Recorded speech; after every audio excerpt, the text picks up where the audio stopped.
Hello everyone.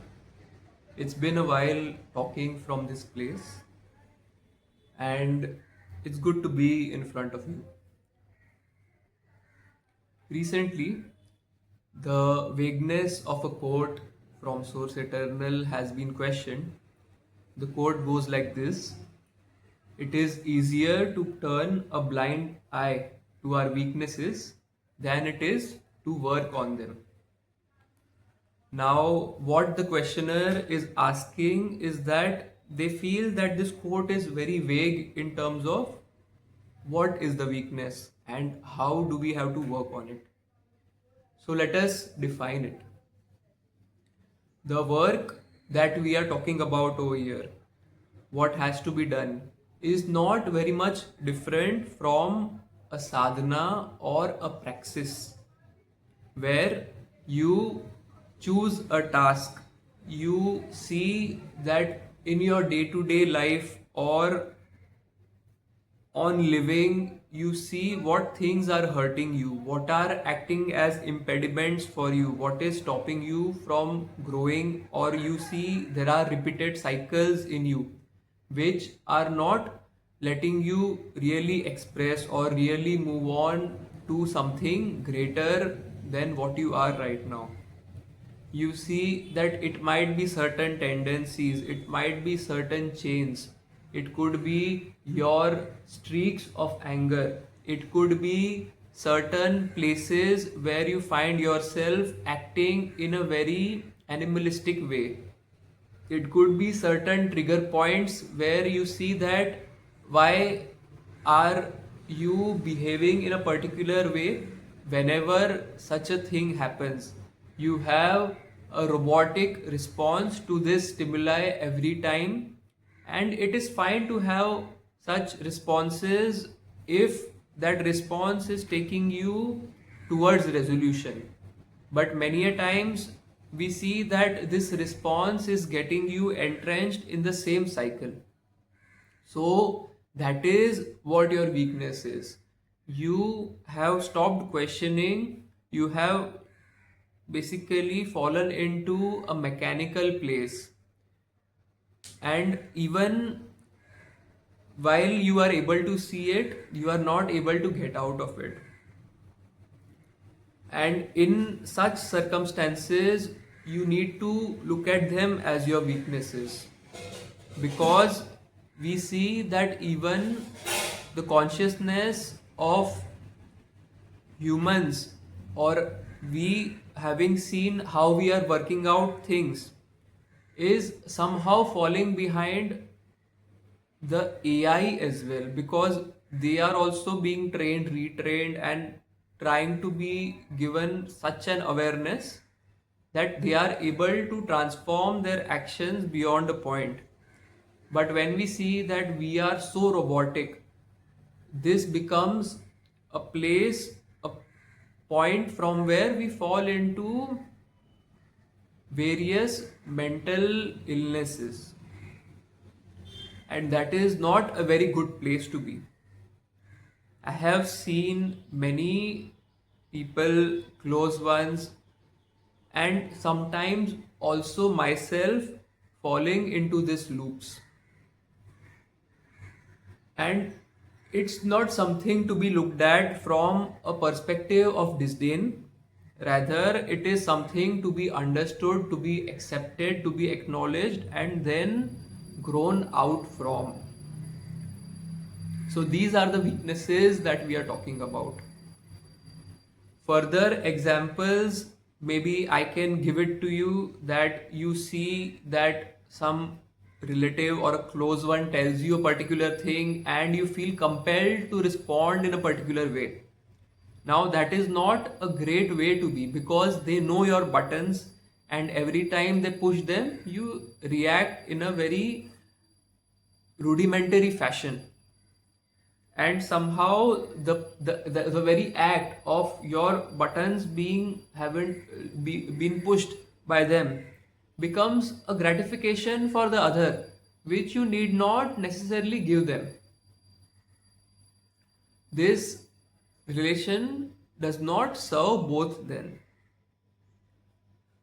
Similarly, you feel many times that there is a particular way of being, or you see that you could have been more compassionate in your life by doing certain acts which are not very comfortable right now. But this convenience, this comfort, this very arrangement of sorts is something which you have taken up. You have just taken up because of there being no resistance in this path.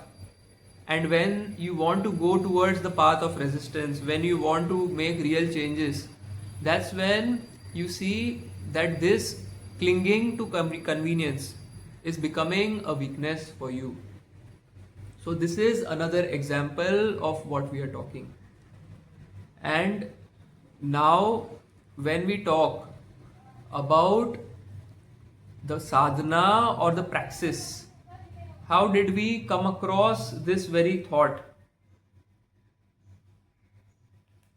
We come across this sadhana or this praxis because we see that we, instead of working on our weaknesses, what we choose continuously or very frequently is that we rather turn a blind eye and say that okay, there is no problem as such, or we stop encountering the places where we are becoming so naked to the truth. We run away from them. We see that okay, this situation arises and I get triggered, so that's why I will never go towards this situation, let me avoid it altogether.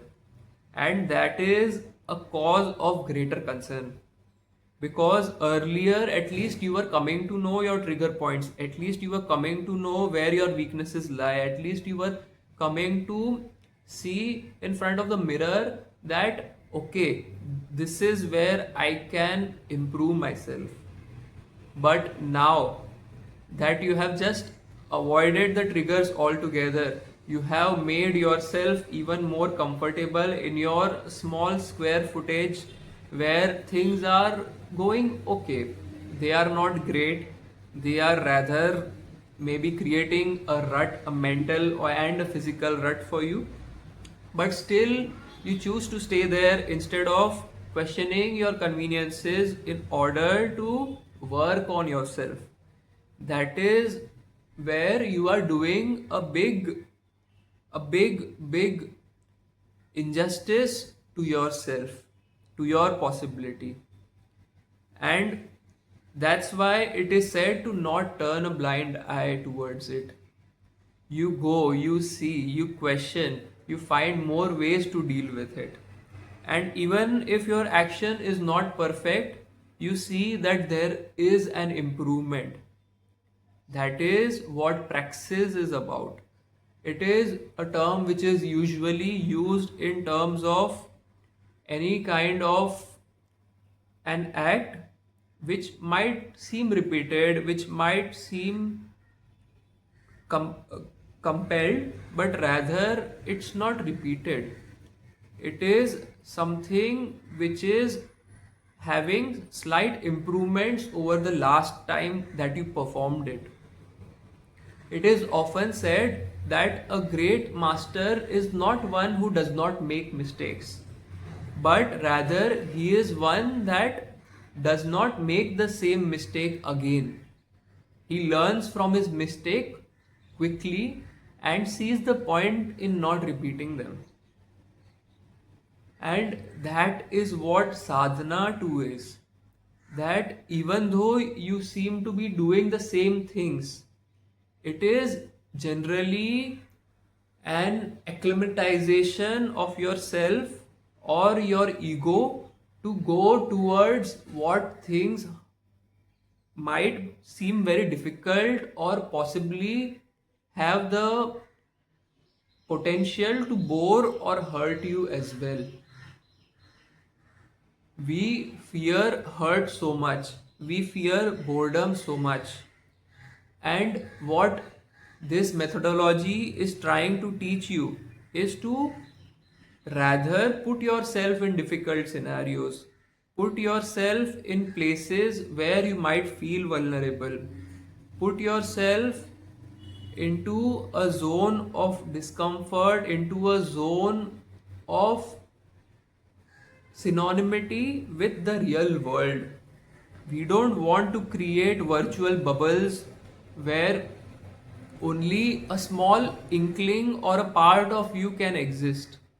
We want you to thrive with your entirety. That is the purpose of this practice. That is what is being said by encountering your weaknesses. To run away from something is never the solution.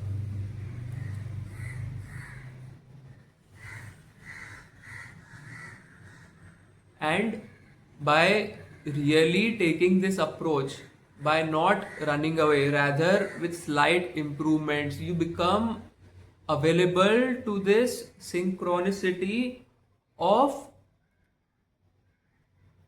equitable growth which is multiplied over time.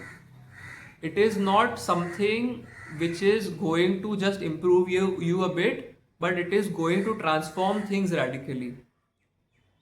And I hope that you are able to see the importance of this, you are able to achieve this, and you get the courage, even though by indulging initially in small things, where you see that, okay, this is where I went into a situation and reacted in a not the best way or a non-optimal way, and to maybe the next time improve yourself even a bit.